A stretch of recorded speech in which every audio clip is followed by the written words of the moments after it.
Good morning all of you. कैसे हैं आप सब लोग? होप आप सब लोग की प्रिपरेशन बहुत अच्छी चल रही होगी।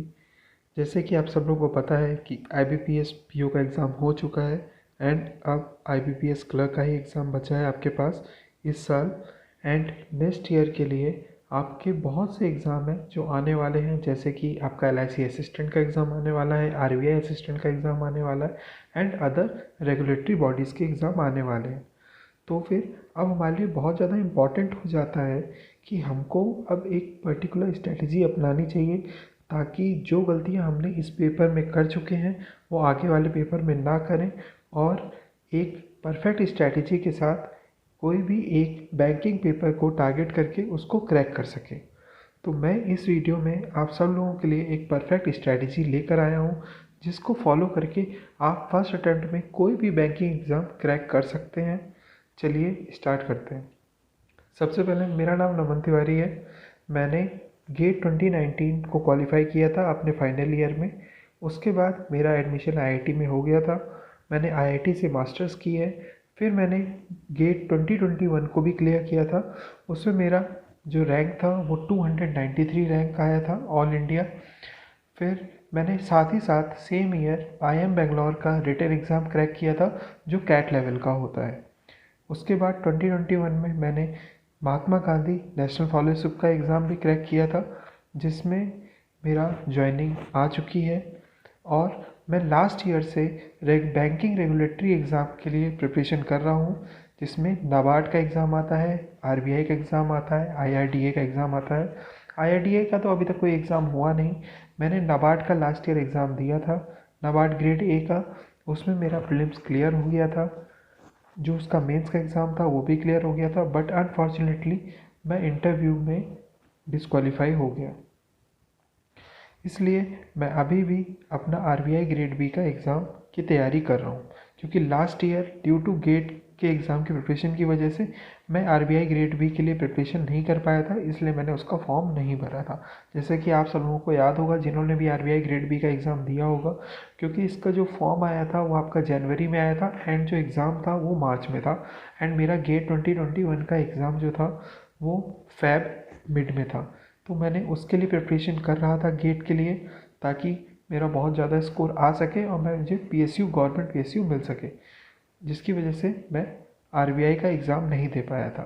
बट अनफॉर्चुनेटली मुझे गवर्नमेंट PSU का अभी कॉल नहीं आया है। मैं अभी वेट कर रहा हूँ और साइड बाय साइड अपनी RBI ग्रेड B की प्रिपरेशन कर रहा हूँ। मैंने इस बार SBI PO का भी एग्ज़ाम दिया था, देखने के लिए कि मेरा किस लेवल का प्रिपरेशन चल रहा है। उसमें मेरे 74 अटैम्प्ट्स मैंने किए थे, जिसमें मेरी 95% एक्यूरेसी आई थी। चलिए, तो मैं आपको बताता हूँ कि क्या स्ट्रैटेजी है और क्या जो टाइम टेबल है जो मैं फॉलो करता हूँ वो आप भी फॉलो कर सकते हैं, जिससे कि आपका एग्ज़ाम एक बार में निकल जाए, जैसे कि मैंने अपने सारे एग्ज़ाम्स निकाले हैं। चलिए, तो स्टार्ट करते हैं टाइम टेबल से। जो मैंने इसमें टाइम टेबल आपको बता रखा है उस टाइम टेबल को ही मैं फॉलो करता हूँ, बस कुछ चीज़ें चेंजेस हैं। जैसे कि आपका ARD पोर्शन हो गया, ESI का पोर्शन हो गया, मैनेजमेंट का पोर्शन हो गया, फाइनेंस का पोर्शन हो गया, जो नॉर्मल बैंकिंग एग्ज़ाम में नहीं आता है, RBI एंड नाबार्ड के एग्ज़ाम में आते हैं, उसको मैं एक्स्ट्रा पढ़ता हूँ। और बाकी सब जो चीज़ें मैं फॉलो करता हूँ वो डिट्टो सेम है। चलिए स्टार्ट करते हैं। सुबह 5 बजे से 5:30 बजे तक, एक सेकेंड,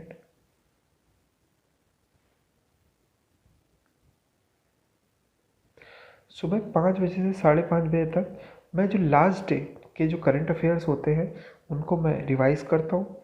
और वो जो करंट अफेयर्स होते हैं उनको मैं जब पहली बार जब पढ़ता हूँ तो उसको से एक थॉरोली एक बार रीडिंग कर लेता हूँ, और उसका जो की पॉइंट्स होते हैं उसको मैं नेक्स्ट डे नोट डाउन करता हूँ। इसके पीछे की एक साइंटिफिक रीज़न है कि अगर आप कोई भी चीज़ आप पहली बार पढ़ोगे तो आपको 90% उसमें जो फैक्ट्स दिए होते हैं वो आपको इम्पॉर्टेंट लगने लगते हैं। जबकि आप उसको दूसरी या तीसरी बार जब आप पढ़ते हो तो उसमें आप देख सकते हो, आप निकाल सकते हो कि इंपॉर्टेंट कीवर्ड्स क्या होते हैं, क्योंकि कीवर्ड्स हर एक वर्ड नहीं हो सकता।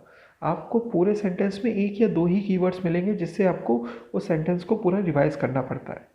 तो सबसे पहले आपको जो आपने लास्ट डे आपने पढ़ रखा है उसको, उस करंट अफेयर को पूरा पढ़िए और उसके की पॉइंट्स नोट डाउन कर लीजिए।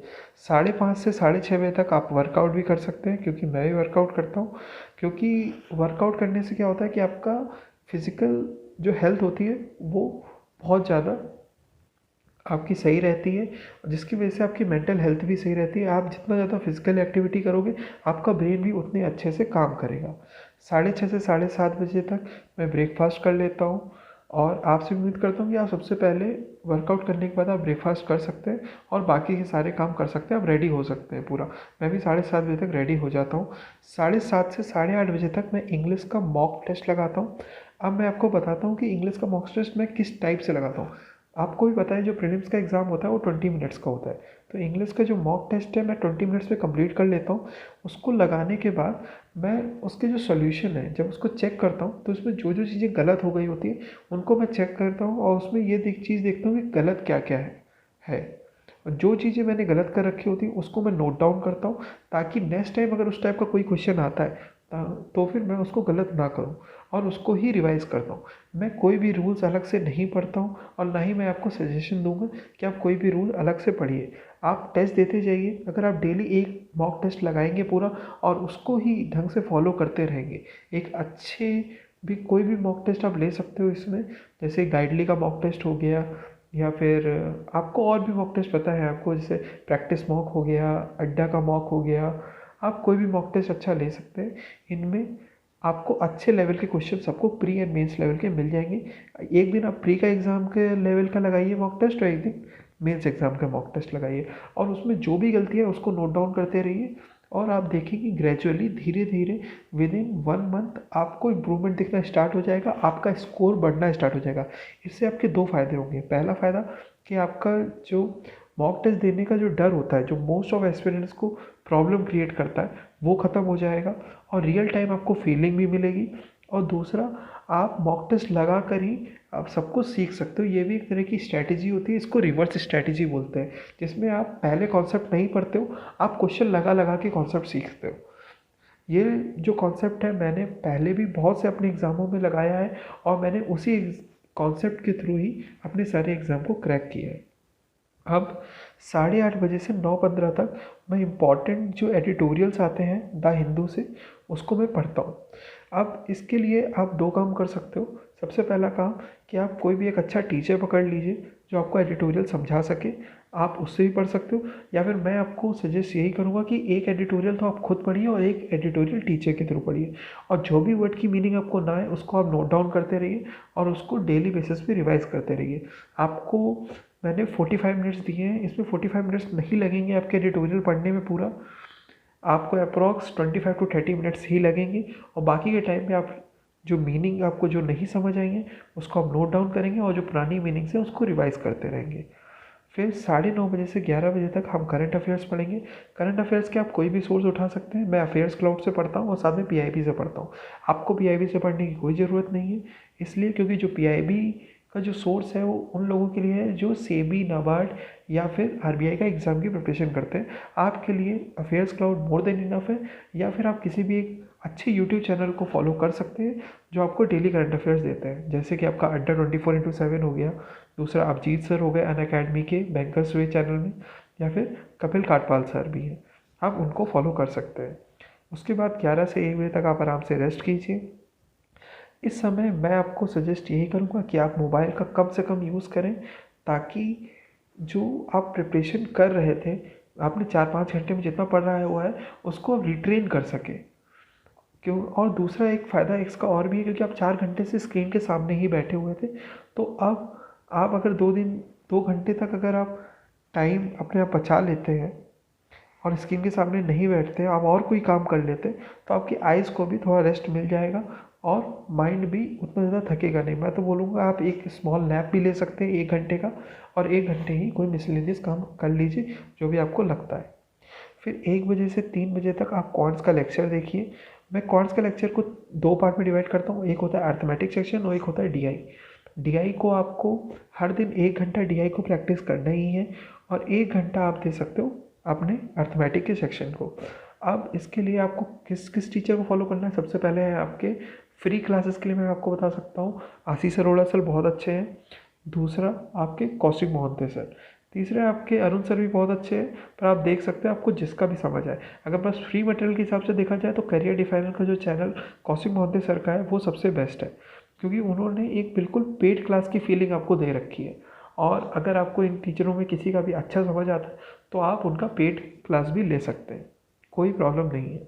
4 बजे से 5:30 बजे तक मैं पज़ल करता हूँ, और मैं आपको भी सजेस्ट करता हूँ कि आपको भी पज़ल करनी चाहिए। इसलिए क्योंकि आपको भी पता है कि रीजनिंग में जो पज़ल का सेक्शन है वो 60 to 70% मार्क्स का आता है। तो सबसे ज़्यादा टाइम हमको डिवोट पज़ल में करना चाहिए। आप पज़ल के लिए सबसे बेस्ट 2 से 3 टीचर ही हैं। सबसे पहले तो आपके पुनीत सर हैं, दूसरे आपके राधे सर हो गए, और तीसरे और भी आपके अंडर 24/7 में जो टीचर हैं वो भी अच्छे हैं, आप उनको भी चेकआउट कर सकते हैं। पर मैं तो इन दोनों सर को ही बोलूँगा, और मेन आपके अंकुश लांबा सर भी हैं, वो भी बहुत अच्छे हैं, आप उनसे भी आप पढ़ सकते हो। बस ये है कि आपको समझ आना चाहिए, जिससे भी समझ आए आप उनसे पढ़िए। और अगर आप बिगनर लेवल के हो तो आप कोशिश कीजिए कि 1.5 घंटे में 3 से 4 पज़ल आप लगा पाएँ। अगर आप मीडियोकर लेवल में हैं तो फिर आपको ऑन एन एवरेज 8 से 10 पज़ल आपको लगानी है, और अगर आप प्रो लेवल पे आ चुके हैं तो आपको 15+ पज़ल्स लगानी है 1.5 घंटे में। अगर आप इस पज़ल को आप डेली बेसिस पे लगाते रहेंगे तो मैं आपको गारंटी देता हूँ कि एक तो सबसे पहले आपका टाइम मैनेजमेंट आपको मिल जाएगा, और दूसरा जब रीजनिंग का पेपर होगा तो आपको डर नहीं लगेगा। आप पज़ल से भी स्टार्ट कर सकते हैं, या चाहे तो पहले मिसलेनियस के सारे क्वेश्चन कर लीजिए और फिर बाद में पज़ल कीजिए, आपके पास इनफ टाइम बच जाएगा पज़ल को सॉल्व करने के लिए। 5:30 से 6:30 बजे तक आप एक रीजनिंग का फुल मॉक लगाएंगे। उसमें आपके जो मिक्स क्वेश्चन होते हैं, जैसे कि इनइक्वालिटीज़ के हो गए, सिलॉक्स क्वेश्चन हो गए, ब्लड रिलेशन के क्वेश्चन हो गए, डायरेक्शन के क्वेश्चन हो गए, कोडिंग डिकोडिंग क्वेश्चन हो गए, वो आपके डेली प्रैक्टिस में बने रहेंगे।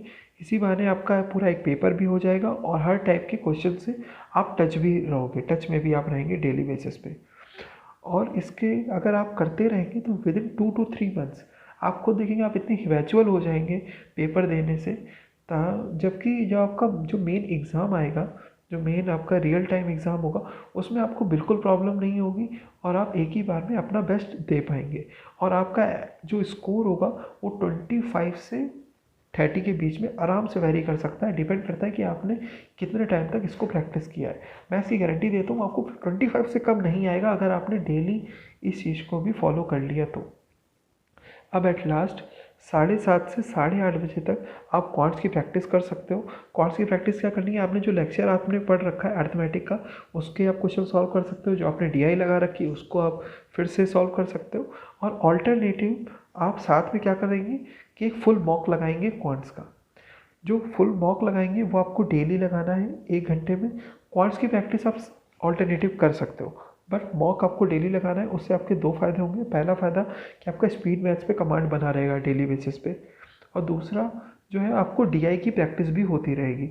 मुझे पता है शुरुआत में मार्क्स कम आएंगे, पर धीरे धीरे आपको 3 से 4 महीने होते रहेंगे। 3 से 4 महीने में आपकी अर्थमेटिक भी कंप्लीट हो जाएगी, और आप डेली प्रैक्टिस में भी है, आपकी स्पीड भी इम्प्रूव हो जाएगी, एंड साथ ही साथ आप 25 to 30 क्वेश्चन आराम से 20 मिनट्स में सॉल्व कर पाएंगे। देखिए, इसमें जो आपका बैंकिंग एग्ज़ाम होता है, मैंने जिस हिसाब से अपने पेपर दिए हैं, इसमें सब कुछ टाइम मैनेजमेंट के ऊपर होता है। और जो टाइम मैनेजमेंट होता है वो कॉन्सेप्ट सीखने से नहीं आता है। टाइम मैनेजमेंट होता है आप जितना ज़्यादा प्रैक्टिस करते हो। सब कुछ इसमें प्रैक्टिस के ऊपर डिपेंड करता है। आपका प्री एग्ज़ाम पूरा प्रैक्टिस के से चलता है, और जो आपका मेंस एग्ज़ाम होता है वो कॉन्सेप्ट बेसिस पे चलता है। तो अगर सबसे पहले तो आपको प्री एग्ज़ाम निकालना है। प्री एग्ज़ाम के लिए आप प्रैक्टिस बेसिस पे इतना ज़्यादा प्रैक्टिस कर लीजिए ताकि आपको कोई रोक ही ना पाए। जो मैंने आपको स्ट्रैटेजी बताई, इसमें आप आराम से प्री एग्ज़ाम निकाल लोगे, और आपके कॉन्सेप्चुअल जो क्वेश्चंस हैं वो धीरे धीरे आप खुद समझ नहीं पाओगे। आप डेली आप थोड़े थोड़े क्वेश्चंस करते रहिएगा, आपके कॉन्सेप्ट ढंग से बन जाएंगे, स्ट्रॉन्ग हो जाएंगे। फिर उसके बाद आपको मेंस के जो स्ट्रैटेजी है वो मैं बताऊंगा। पहले आप इसको 3 महीने फॉलो कीजिए। 3 महीने के बाद मैं एक आपको मेंस की स्ट्रैटेजी भी बताऊंगा कि मेंस के लिए आपको कैसे करना है। मैं उसकी भी अलग वीडियो ले आऊँगा कि मेंस के लिए आप क्या करेंगे, पर उसके लिए आपको प्री की इतनी प्रैक्टिस हो जानी चाहिए कि आपका प्री का एग्ज़ाम निकल जाए। मैं आप सब लोगों के लिए एक काम और भी कर रहा हूँ अपने इस यूट्यूब चैनल में।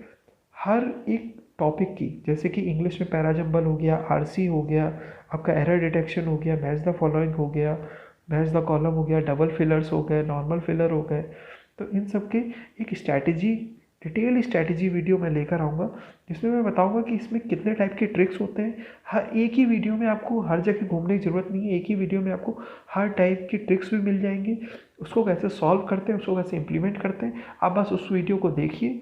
उस वीडियो को देखने के बाद आप ना क्वेश्चन सॉल्व करने लगिए, क्योंकि अल्टीमेटली जो हमारा गोल है वो सिलेक्शन पाना है, और सिलेक्शन जो होगा वो प्रैक्टिस से ही आएगा। समझ गए आप? अब ये काम तो आपने कर दिया। अब इसके बाद जो मैंने आपको जो प्रॉमिस किया है वो मैं आपका पूरा करूँगा। मैं आपके लिए वीक में 2 से 3 वीडियो ऐसी लेकर आऊँगा जिसमें एक कंप्लीट ही पैकेज आप समझ सकते हो उसको मिलेगा। उसमें आपको उसके बाद कोई भी एक अलग से वीडियो को फॉलो करने की कोई ज़रूरत नहीं पड़ेगी। उसके लिए आपको सिर्फ एक काम करना है मेरा, आप इस यूट्यूब चैनल को सब्सक्राइब कर लीजिए, ताकि जब भी मैं ऐसा कोई वीडियो निकालूं वो सबसे पहले आप तक पहुंच जाए और आप उसको देखकर उसका बेनिफिट उठा सको। क्योंकि एट लास्ट हमको सिलेक्शन पाना है, और सिलेक्शन के लिए अभी सिर्फ आप मान के चलिए 4 to 5 मंथ्स बहुत होते हैं। 3 मंथ्स आप ये कर लीजिए और 3 मंथ्स आप मेंस की प्रिपरेशन कर लीजिए। आपका 6 मंथ्स में प्रिपरेशन बहुत अच्छा हो जाएगा, और आपके 6 मंथ के बाद जो भी एग्ज़ाम आएंगे उसमें आपको बिना डरे आप आराम से फॉर्म भरिए और आप पहली बार में उस एग्ज़ाम को निकाल लेंगे। All the best. चलिए मिलते हैं नेक्स्ट वीडियो में। Thank you.